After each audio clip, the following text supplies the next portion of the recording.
Well, good evening, everybody, and thank you for coming and listening to what I've got to say. Some big words from Dale there, true visionary and all that. Well, I don't truly consider myself to be one. I'm very passionate about what I do, and I'm very passionate about our organisation. This is not a sales pitch, but I do need to put into context what we've done, a little bit about who we are and why we did it. So just bear with me on that. Dale has articulated quite succinctly as to what service excellence really means and how, as an organisation, one needs to embrace that, I think, as a differentiator in our modern world today. And our organisation has been on a journey which started just over 18 months ago, and by no means are we anywhere finished on this journey. We've only just started. So what I'm about to share with you is just the beginning. So let's start, and obviously, thank you. Oh, there you go. This is the title of the presentation, is Connecting Employees to a Service Culture. And really from our point of view, it was our journey towards true service excellence.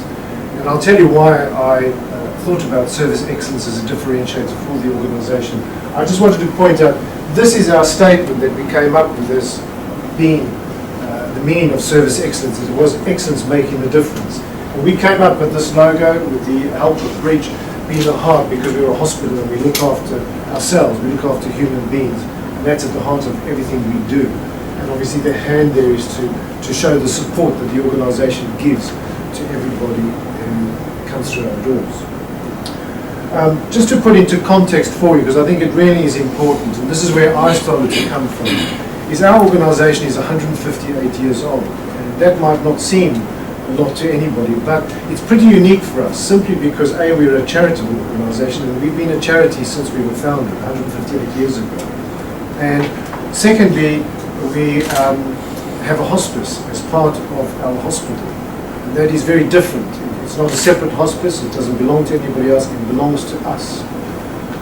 There's not many hospitals within the UK and anywhere else really I know that have a hospice as part of them. And the third unique part about us is we have a church at the heart of our hospital. And again, I know of only one other hospital in the UK, and that's in Cork, that has a chapel inside it. So we're pretty unique in those three areas. And that's why a bit of background will help. This is our life began in Great Ormond Street 158 years ago in two houses, 46 and 47. And the hospital flourished there for a number of years until such time as Great Ormond Street themselves wanted additional space. And the hospital was really forced to look for alternative premises. We ended up in St. John's Wood. I don't know why, an association with St. John's Wood, but that's where we relocated to. But a couple of years, about 5 or 6 years after the hospital started, one of its founders, or founding members I should say, decided that they should build a church, because we're a Catholic hospital, we were founded by the Sisters of Mercy, to build a church on the site of the hospital. And this is it over here in Great Ormond Street. And they built that church, and when they decided that they needed to move to St. John's Wood, they applied to the Vatican to move the church as the first part of the hospital. And in 1900, they moved to St. John's Wood, and this is a view of the hospital from what's called Circus Road, which is either back or front, depending on how you want to look at it. And there is the church. That picture there is exactly there. They moved it brick by brick. And if you think about the innovation of why they did that, it's quite amazing. And it's a listed building today, and it's fantastic. And it really brings a different persona to the whole hospital. So from my point of view, when I took over as a chief executive, I was quite daunted by this prospect of looking after an organisation that was 158 years old and continuing to ensure that this organisation survived for another 158 years. And I realised I'm really just a custodian. I'm just handing it over to the next generation that comes after me. And that started to me to think is, how have they survived for 158 years? They set out life to as a hospital for the incurables, is what we called them in those days. And it was all funded by voluntary donations. And it survived that through many, many years. And the nursing was provided by nuns, Sisters of Mercy, which is an order from Bermondsey. And it survived from voluntary donations until a period in time where life became quite complicated and they had to seek fee-paid customers to help continue the hospital. And that's really where the organisation started to move slightly apart from where it started. And just to show you, I mean, we were a hospital that looked after servicemen in the First World War. And the motto in those days was to look after the sick and the dying, and it is still our motto today. And yet, if you look at this picture on the right, it's completely different. We are the home now to the UK athletics team who come to our hospital for treatment and so on. So we've moved a long, long way. And so when I started to think about what is it that makes us different, why do people want to come to us, I realised that it's actually our name. The name, the Hospital St John and St Elizabeth, means something to a lot of people. It's got an identity, it's got a brand. But that's just it. People know that if you come to our hospital, you will get good quality care. And so what? Everybody else says the same thing. And if you look at us, we said we are a truly unique organisation. We have a hospice, we have all the services that you would expect to find in a modern hospital. But why us? Why would you come to us? And we looked around and I thought to myself, this is us in central London, you can't see the map too well, but these are all the hospitals that surround us in a very small radius. They're not all on that map because some of them are a little bit smaller, but if you just look at the logos, these are the hospitals that surround, and we all together in a very centralised pool. There's some very powerful names out there, especially the London, the Wellington, Princess Grace, the Lister, the Portland, etc. They're all part of ACA, a fantastic brand that provide excellent care. What do all these hospitals say? They say the same things. These are quotes from the hospitals in terms of their literature. This is what started to really get me thinking. Award-winning healthcare, award-winning quality, world-class expertise. Everything is the same. So why would you go to one hospital over the other? And it suddenly dawned on me once with my wife. I'm not a big TV watcher at all. I like sport. I'm not really into watching much else. And it came, I don't know if any of you have ever seen this program. I think it was on BBC Two. It's called Inside Claridge's. Now I'm sure that if everybody sitting in this room, if you said to the word Claridge's, what does it mean to you? It means 5-star. It means luxury.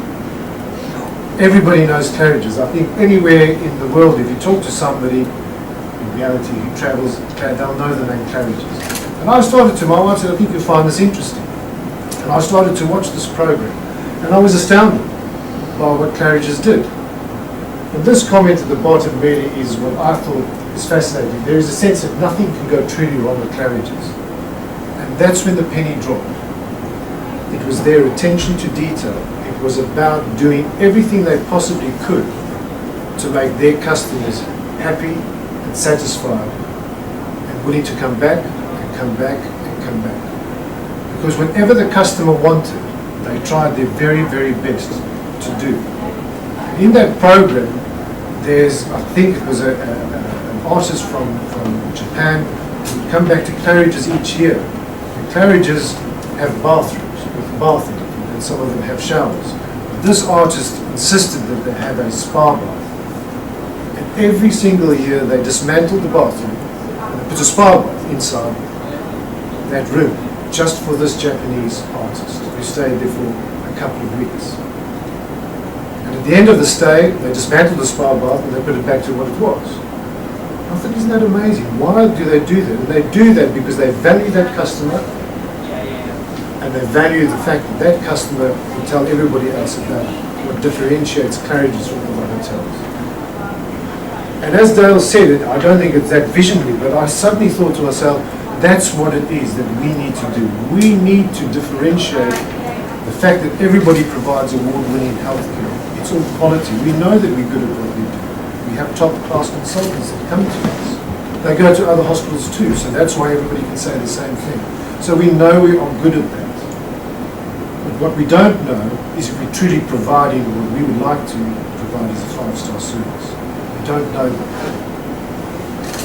And that's where I thought this was an amazing penny drop for me. And just a little snippet of, because you can't get much out of the BBC on the footage, but it was just something like this. This is just to give you an idea of what they would do at Claridge's.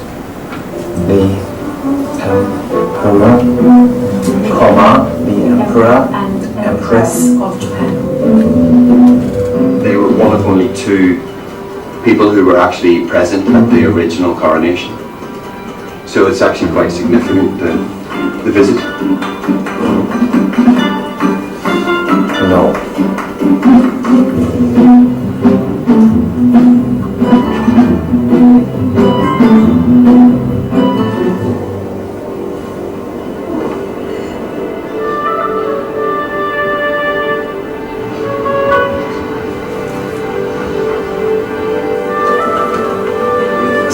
Stop.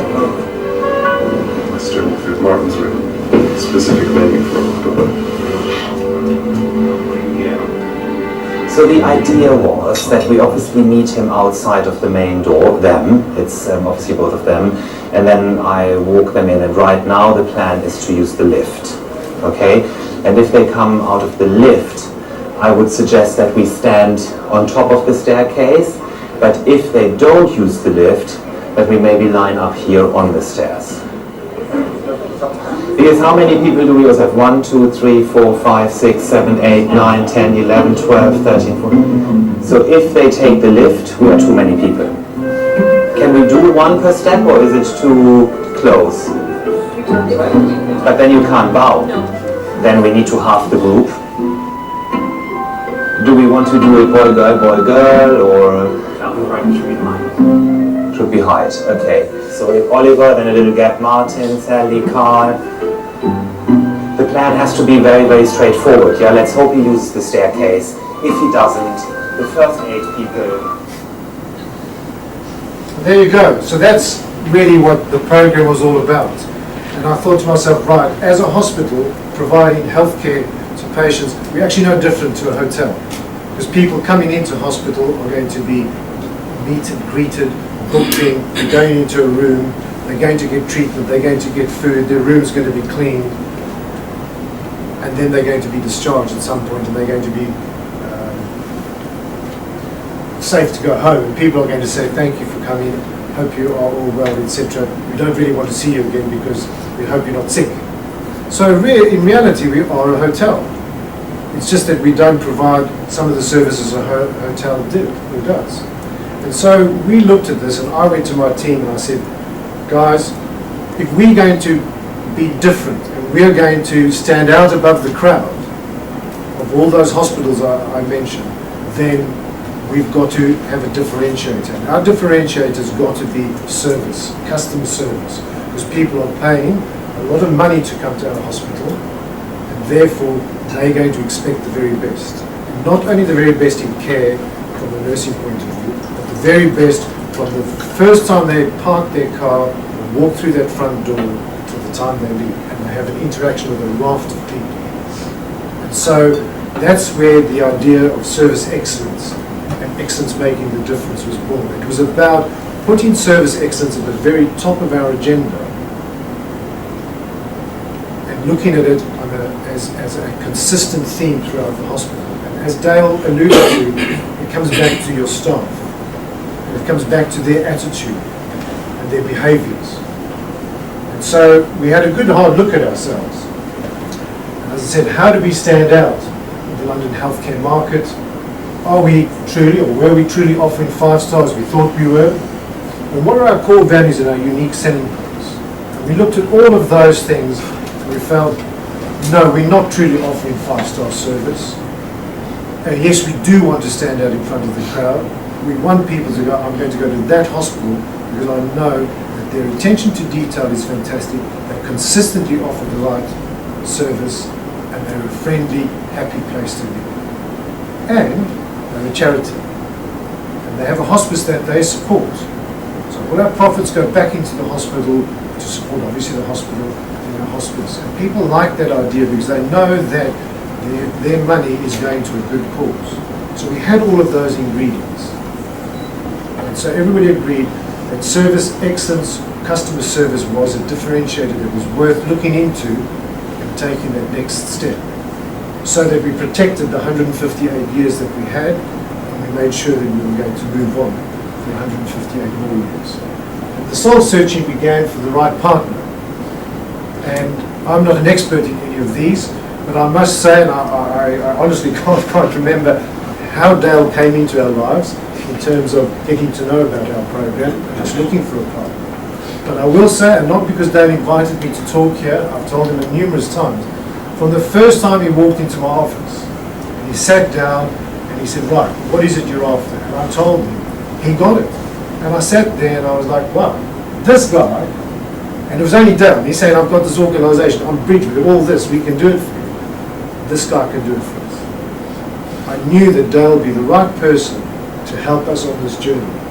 And so we partnered with Bridge on this service excellence journey, which, to be honest, at the beginning I didn't quite know A, how we were going to do it, B, how the staff would buy into it, and C, where it was actually going to get us. And that was pretty scary. I had to convince my management team that this was the right thing to do. Of course, you get some that buy into it and some that don't. And obviously, I wanted them to take on board that Dale was the right organisation to partner with. Obviously, there were a lot of challenges. We've spoken about leadership, so I'm not going to go through that again. But we had to create a program that would inspire people. We didn't want it to be a training program. We wanted people to take on board that this was fun, it was innovative, and it would actually help them, not only in their professional lives, but in their personal lives as well. And obviously we had to embed it in a culture that was very rich, 158 years of the sameness coming through, and that very vast set of skills that we have in the organisation. It was going to be hard to embed a slightly different way, taking on a new slant to the organisation. And of course there's always the resistors to change, as we know, in the organisation, and how we were going to overcome that. And obviously the long-term mindset to service excellence. This probably bothered me the most. And I'll tell you why it bothered me the most. Is because we have a slight problem in our hospital. We have a hospital which is a fee-paying hospital, and we have a hospice which is free of charge. And yet we have nurses in both sides. Nurses in the hospice are specifically providing care to palliative care patients. They have their skill set, whereas nurses on the ward are providing nursing to patients who are actually paying for that service. They don't quite easily cross over. And to actually go to somebody who works in a hospice, who are looking after people who may be terminally ill, who may be there for symptom control, it's quite difficult to tell them that we want to focus on service excellence, because as far as they're concerned, they're providing the very best they can to somebody who desperately needs that, possibly at the end of their life. And so the concept to them of service excellence was, I don't get it, I'm already doing that. Whereas in the hospital as a fee paid, slightly different, because they could quite understand the consistency, the attitude, the behaviour. It's a bit like the hotel, where somebody's paying for this, so therefore we've got to be good at what we do. And I knew that that was going to be our biggest challenge. I just wanted to share this little bit with you, and this is really where Dale came to about behaviours and attitude. And I'm sure you might have heard of Champneys, but if you read that little statement, you use the 5-star language, Champney-fy it a little bit. And that's what we looked at, that's not what we are. We're not Champney-fying anything. We are truly looking at what is the professional side of service excellence, what is the behaviour and the attitude of staff to deliver that. Because we all know that if you go and you pay for service in a quality that you believe is a quality place, and you get that type of reaction, you're thinking, why am I paying all this money when I'm just being Champney-fyed? I'm not running them down, because they've changed now. That's how they started. What we decided with Bridge was to develop this 5-modular approach. It wasn't a training program, as I said. This was about taking staff through a journey about yourself, about understanding your beliefs, and how you behave, what your character, your personality, and how that affects the delivery of service or the role that you play in an organisation. And we came up with all these posters, which these are all of our staff in various parts of the hospital. You can't obviously read this, but it's about your daily actions have a huge impact on our patients' experience. Make each one of them count, little statements, and that's how we started. How do we get them to start thinking about it? How do we get them to buy into? We're going to go through a program. It's going to be fun, it's going to be quite intense, and it's mandatory, which was the hard part. This is not a choice. It's not whether you want to come or not. You are going to come. And so we started putting up posters and engaging with staff as to, all right, we're going to go through a program of service excellence and what it really was about. And I delivered some messages before we started, which was that we have a Christmas lunch for our staff, where all the staff come through our restaurant and they have a free lunch, which is quite a task for, we've got about 500 staff, so a big task for the catering team. And I thought that's a great way to capture all of our staff. Because if I invite them to something like this, then some come, some don't. But at a lunch, I got them.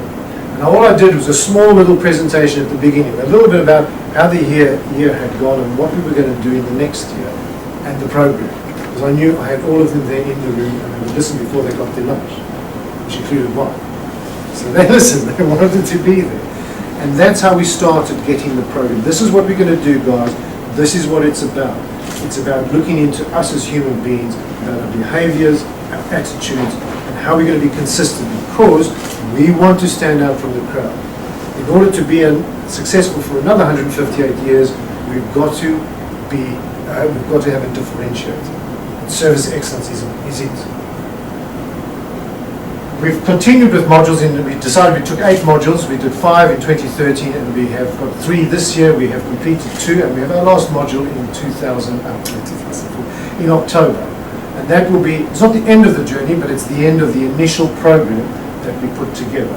And these were just posters. We have 5 values, which you will see in a short while. Excellence, innovation, compassion, are just 3 of them. And we created these posters, and some of them have pictures of our staff, and some are, as you'll see, Dale's website, all these little pictures of different things which help get people to think. Innovation, what is innovation?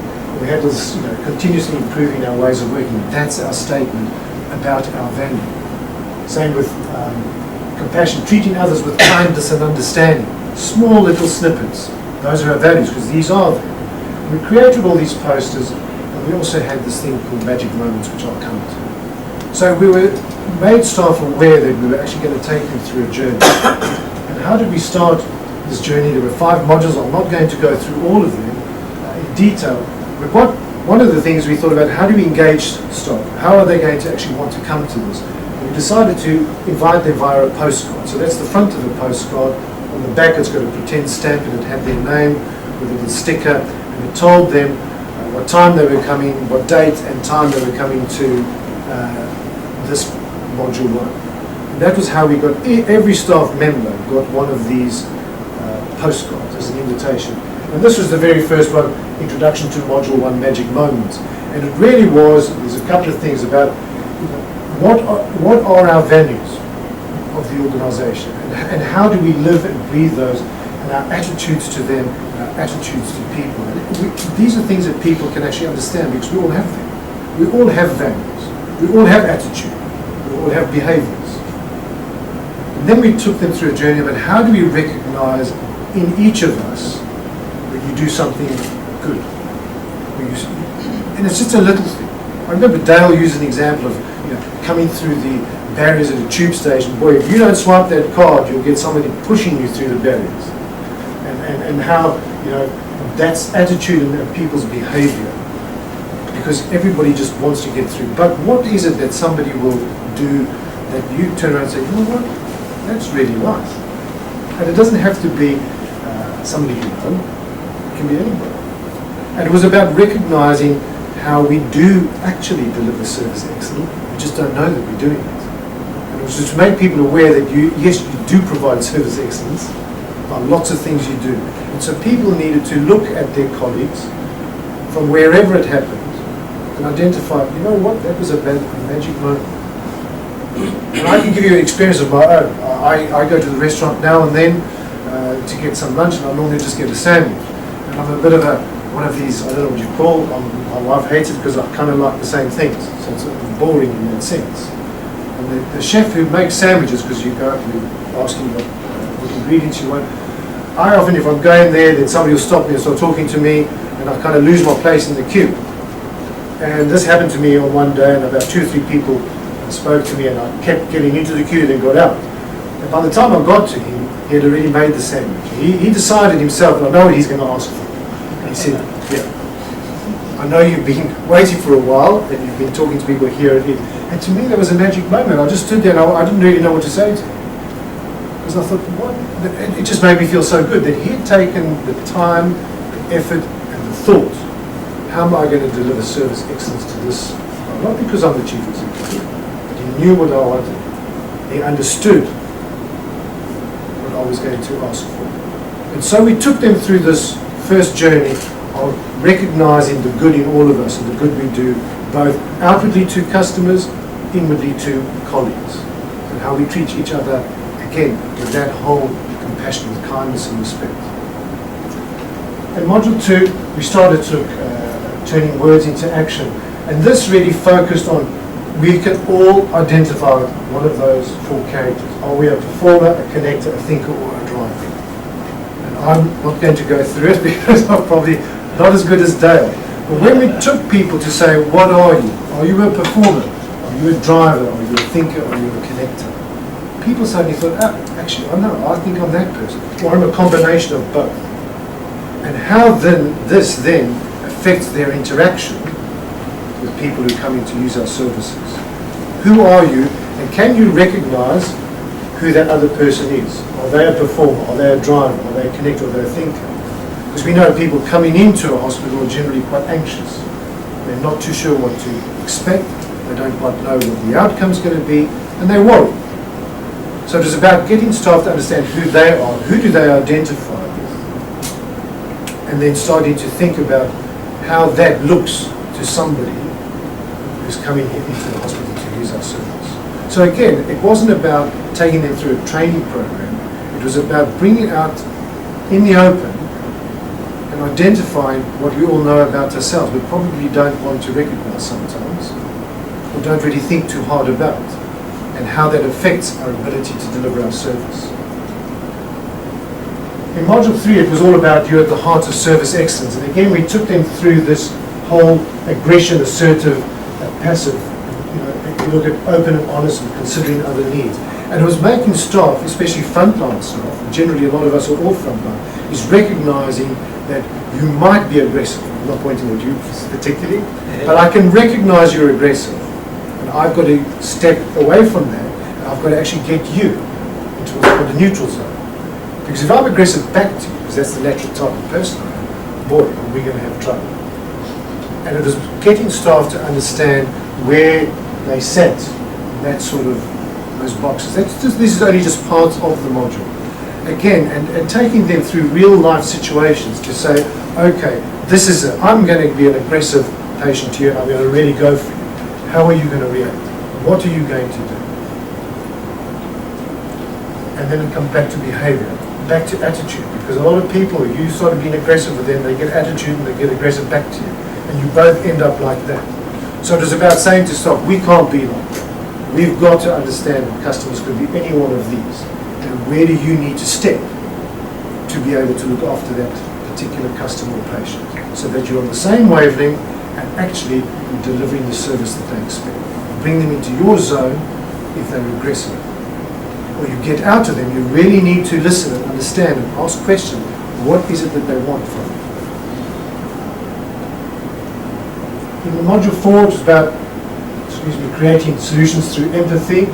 Again, it was, we need to be empathetic, so there's a difference between sympathy and empathy, and all that goes around your needs and wants. And again, staff can connect with that because we all understand, or we hopefully understand, what it is to be sympathetic and what it is to be empathetic, and what goes around that wheel, trust, partnership, values, etc. And in the last module of last year, which was about building that excellence culture, And we came back to the magic moments, and we decided to do these magic moment awards, so that when people nominated somebody for a magic moment, and it could be an individual or it could be a department, we then got an independent panel to go through them and come out with sort of first, second and third, both individuals and departments, and we went through this whole award ceremony, and boy, it's like people clambered to come now to our quarterly awards, because we do it on a quarter basis, because they wanted to have that. And obviously we get those that are first, second, third, both individuals and departments.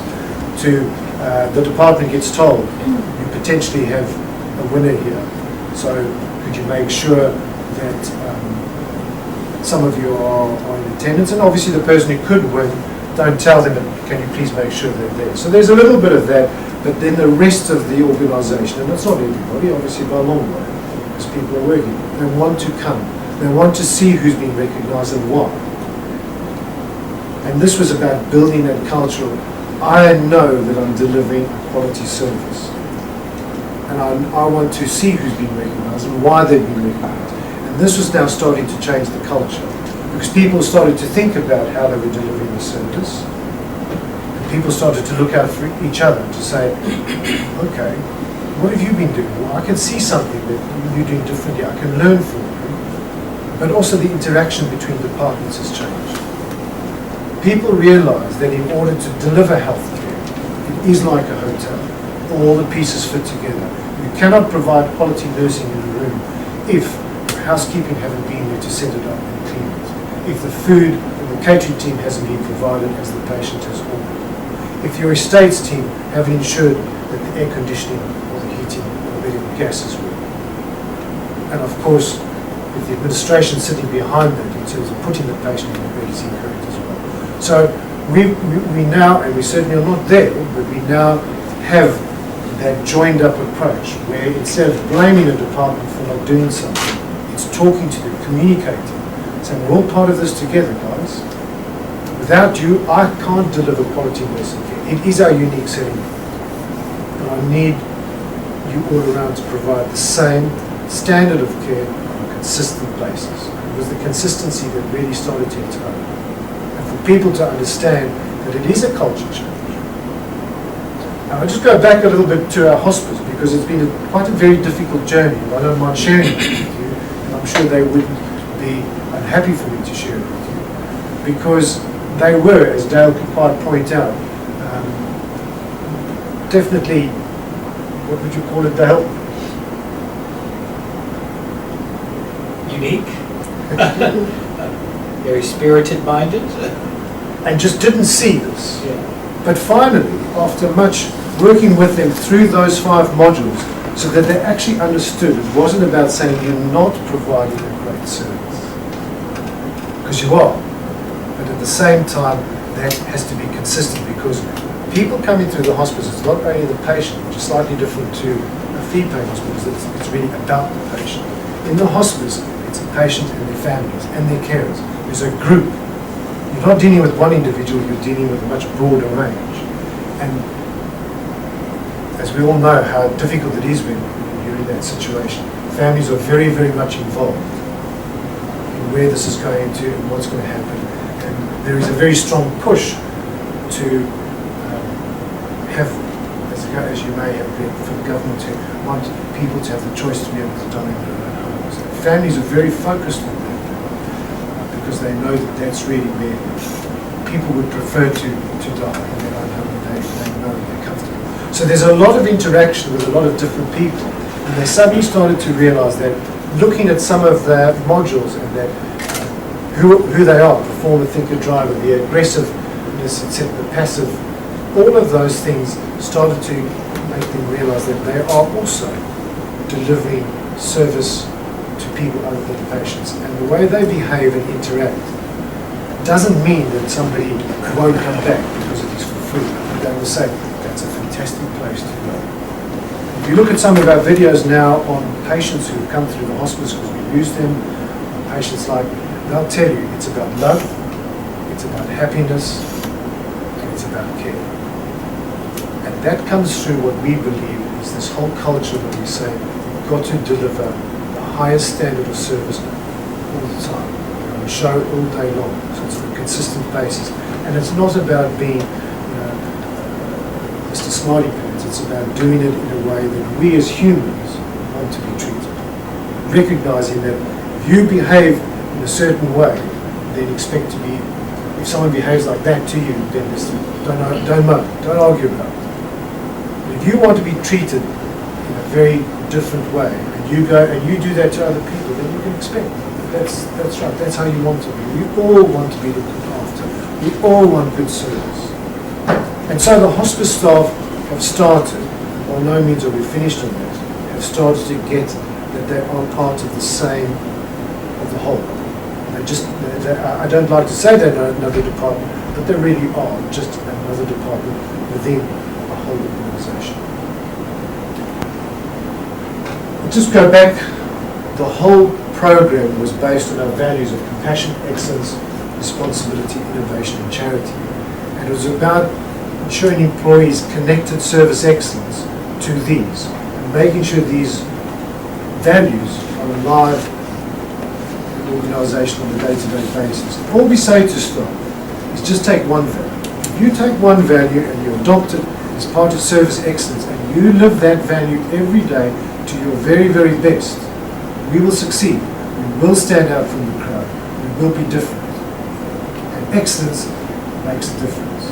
And people will want to come to our hospital because of who we are. Dale touched on loyalty, and a little bit on the hospice side, saying, well, are we moving away from the care for the sick and the dying to a much more commercial organisation? The answer is yes, I could see that in the beginning. Did they feel disloyal to that? Going to a different loyalty? And no, I think we've got it right now. I think we have a good blend of staff who understand how the values underpin everything we do. But at the same time, if you don't deliver service at a consistent level with the right attitude, the right behaviours, it can go down as fast as it came up. And I don't think that I'm a visionary in that sense. But Well, I do. I suppose connecting hotels and healthcare, a lot of people think, what? Where do you get that from? I go back to Claridge's, and if you ever get a chance to watch that program, it is absolutely fascinating what we do. And that's my vision of our hospital. I want people to be proud to be working for us, to be part of who we are, to be proud to wear that uniform, and to behave in a way that means people will say, that's the place to go, because not only do you get quality health care and the outcome is good, but the whole experience is one of Claridge's. It's going to a hotel. And it's not the concept of there's a fancy room, a bubble bath. No, that's not what I'm getting at. Of course the rooms have got to be on the standard. But it's just our attention to detail. And as again, the same with consistency. Just a little bit, as I said, that's our restaurant at the very left there. We generally get a lot. We probably get close on 100 people in there on our quarterly awards. And any given day we probably have about 150 staff on site. So it's a good number that come through. And you can see a lot of happy people. I mean, people get recognised. And I had one of the theatre staff. He's not there. This is our theatre team. He's not there. When he got the award, he was so excited. He got up and he shook my hand and he hugged me. And he turned around without me saying anything. And I was saying, please have a word. He decided to tell everybody how he felt. And I thought that was marvellous. We just left him. And he stood up, then he did even worse than Dale. He spoke for about 5 minutes. He was so proud. And he said, I come to work every day. I just want to do my best. And I want people to know that I really care about them. And that was marvellous. And he could recognise it. And he was just absolutely over the moon.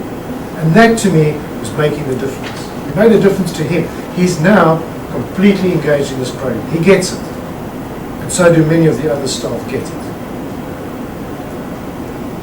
Just some of the quotes from the nominations. I don't expect to read them for you, but these are just what people are saying about other members of staff or the departments.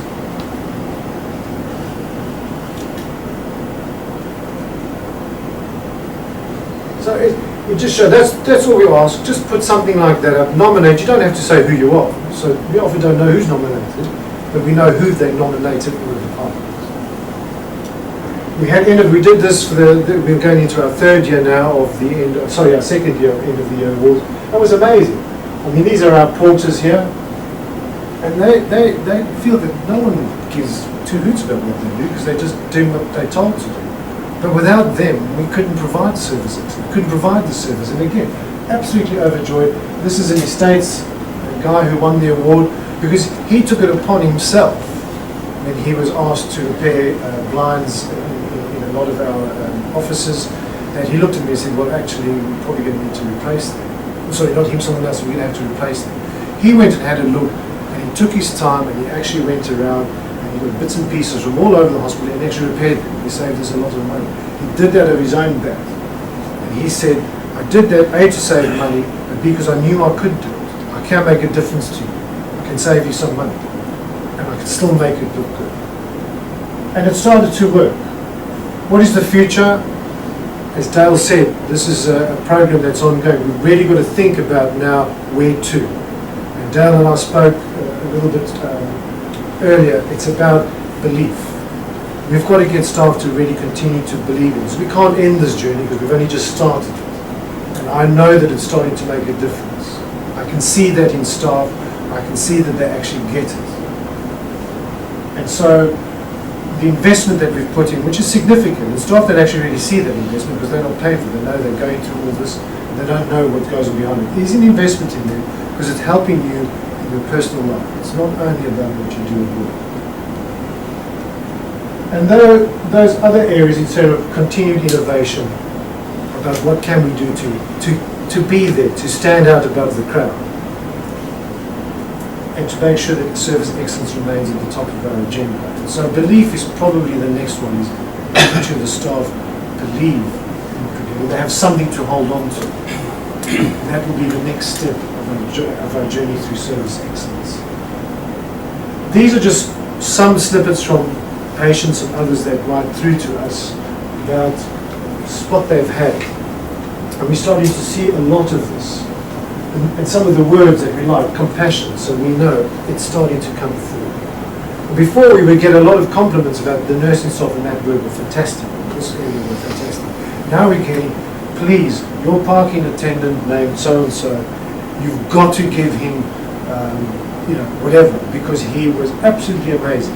We're very fortunate as a hospital to have, give or take, about 20 parking bays for patients in St John's Wood, which most central London hospitals don't have. But boy, does it create a problem? Because if it's full, and people know you've got a problem, you get uptight. And these guys really work very hard to help people. And so we're starting to see compliments from patients on different aspects of our service. And that tells me that we're starting to get things right. People don't love to moan about food. We're getting compliments on the way our staff are delivering food, the way they interact, the housekeeping team, the estates team, the porters, the concierge. They love him. And I got that from Claridge's, because if you look at Claridge's, this guy standing out there, he's been there for donkey's years. He knows everybody. They know him by name. He talks to, the Emperor of Japan or whatever his name is. He calls him by his name because he's known this guy for all these years. And I thought, that's what we need. We need a concierge. He needs to be he looks like a concierge. And he used to be an ambulance driver. And was about to retire. And I said, Joe, do you really want to retire? He said, no, not really. It's not safe for me to drive our ambulance. I said, I've got a job for you. Do you think you could do it? Well, you go and come into a hospital. I don't say that lightly. Come and see this guy. He's the proudest guy to be at that front door and greet and meet people. Everybody that comes to see me from a business perspective says, who's that chap? He's marvelous. How long have you had him as a concierge? I don't know other hospitals. They may have a concierge. I visit them from time to time. I don't get that impression.